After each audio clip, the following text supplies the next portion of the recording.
Welcome to the Tech Egg. Don't get scrambled. Enjoy the video. You start by ensuring your hardware and drivers are ready.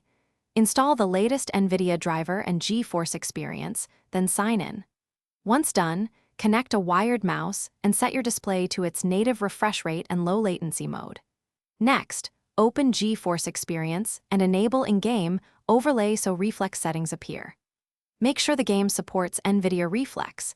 If it does, you'll see reflex options in its graphics or latency menu. This gets you to the point where you can enable reflex itself.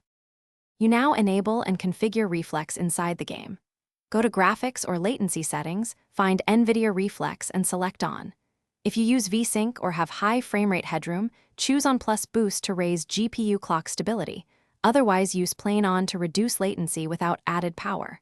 Also disable features that introduce input delay, triple buffering, and unnecessary post-processing, so Reflex can do its job.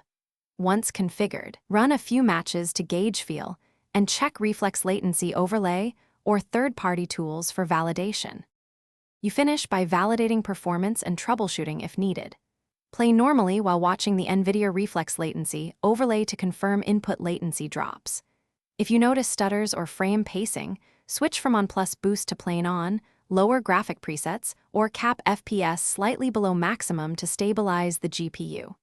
If issues persist, update drivers, close background applications, and ensure the game is patched. One key tip: if latency spikes remain, test with a different USB port for your mouse and roll back recent software changes to Thanks for watching. Consider subscribing if I helped unscramble your problems.